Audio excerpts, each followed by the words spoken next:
Butter chicken और paneer butter मसाला जैसी डिशों में यूज़ की जाने वाली ये ग्रेवी जिसे आज मैं आपको सिखाने वाला हूँ, इंस्टेंट आप इसको घर पे बना सकते हैं और लॉन्ग टाइम तक आप इसको स्टोर करके भी रख सकते हैं। इस ग्रेवी से बहुत सारी डिशेस बनाई जाती हैं। तो चलिए रेसिपी शुरू करते हैं। इस ग्रेवी को बनाने के लिए सबसे पहले आपको यहाँ पे टमाटर चाहिए होंगे। तो 1 किलो मैंने टमाटर लिए हैं। कम क्वांटिटी में बनाने का तरीका बताऊंगा कि घर पे आप इसको कैसे बना सकें। अच्छे पके टमाटर यूज़ करने हैं और हाई वाले टमाटर का यूज़ करना है, खट्टा कम होता है। जो टमाटर की आइज़ है इस तरह से हटा दीजिए और टमाटर के आपने 1 के 2 या 1 के 4 पीस कर लेने, ठीक है। 1 के 2 पीस भी करेंगे तब भी टमाटर जो है ना उतने ही टाइम में पकेंगे।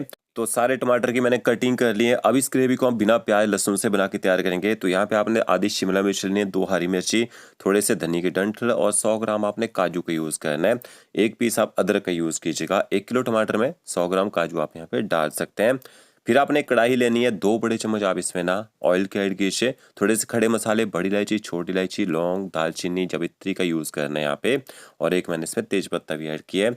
खड़े मसालों को हल्का सा गर्म कर लीजिए। फिर आपने इसमें साथ में ही टमाटर ऐड कर देने हैं। साथ में आपने इसमें अदरक ऐड करना है। तो अदरक को छोटे छोटे क्यूब्स में काट के ऐड कीजिए। इसके साथ में आपने शिमला मिर्च ऐड कर देनी है। शिमला मिर्च इसके जो टमाटरों का खट्टा टेस्ट होता है ना उसको थोड़ा सा बैलेंस कर देती है। और इसके साथ में मैंने हरी मिर्च भी ऐड कर दी है तीखा करने के लिए। और साथ में धनिया की जो आपने डंठल रखी होंगी ना, इनको आपने धो के ऐड करना है यहाँ पे। और 1 छोटा चम्मच भर के आप इसमें नमक ऐड कर दीजिए। नमक से जो टमाटर है ना वो जल्दी गल जाते हैं। आप अगर प्याज और लहसुन खाते हैं तो थोड़ा सा प्याज और लहसुन का यूज़ भी कर सकते हैं। थोड़ी सी मैंने इसमें चीनी ऐड की है ताकि ग्रेवी में हल्की सी यहाँ पे मिठास आए। 1 छोटा चम्मच भर के आप इसमें कश्मीरी लाल मिर्च पाउडर ऐड कर दीजिए अच्छे कलर के लिए। अब गैस की फ्लेम आपने हाई कर देनी है और टमाटरों को अच्छी तरह से यहाँ पे हाई फ्लेम में पहले ना गर्म कर लीजिए। जब टमाटर जो अच्छी तरह से गर्म हो जाएंगे उसके बाद आपने गैस की फ्लेम जो है ना मीडियम करनी है और मीडियम फ्लेम में अपने टमाटरों को तब तक पकाना है जब तक टमाटर अच्छी तरह से गल ना जाए। जितना अच्छे से टमाटरों को पकाएंगे उतना ही ग्रेवी में खट्टा टेस्ट कम आएगा और आपकी जो ग्रेवी अच्छी टेस्टी बनेगी। काजू को मैंने गर्म पानी में भिगो के रख दिया था 10 मिनट पहले। काजू सॉफ्ट हो चुके हैं, इनका जो पानी हटा दीजिए। काजू भी साथ में ही डाल दीजिए। अगर आप 10 किलो की ग्रेवी बना रहे हैं तो आपको 1 किलो काजू का यहाँ पे यूज़ करना पड़ेगा। तो आपकी मखनी ग्रेवी जो बन के तैयार हो जाएगी।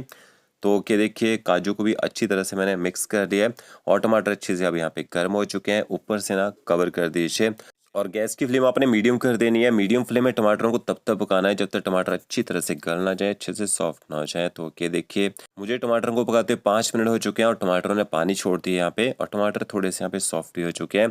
तो बीच बीच में आपने ना 1 से 2 बार इनको पलटे से पलटी भी करते रहना है ताकि टमाटर जो है वो जले ना, वो कढ़ाई से चिपके ना। फिर ऊपर से कवर कीजिए और अच्छी तरह से आप इनको पकने दीजिए। तो टोटल आपको ना 10 से 12 मिनट लगेंगे टमाटरों को पकाने में और आपके जो टमाटर है अच्छी तरह से सॉफ्ट हो जाएंगे। ये देखिए अब टमाटर अच्छी तरह से पक चुके हैं। गैस की फ्लेम आपने बंद कर देनी है और टमाटरों को आपने ना ठंडा कर लेना है। गरम गरम नहीं पीसना है क्योंकि बार हम गरम गरम पीस देते हैं ग्रेवी को, ग्राइंडर जार में डालते हैं ना तो एकदम से प्रेशर से ग्रेवी बाहर आ जाती है और कलर भी अच्छा नहीं आता है। तो अब आपने खड़े मसालों में से जो यहाँ पे बड़ी इलायची है इसको आप निकाल दीजिए और लौंग, दालचीनी, छोटी इलायची को आप साथ में ही ग्राइंड कर सकते हैं, उनसे अच्छा फ्लेवर आएगा ग्रेवी में। अब आपने ग्रेवी को ग्राइंड करना है। तो ये देखिए ठंडा होने के बाद टमाटरों का जो कलर है कितना रेड हो चुका है।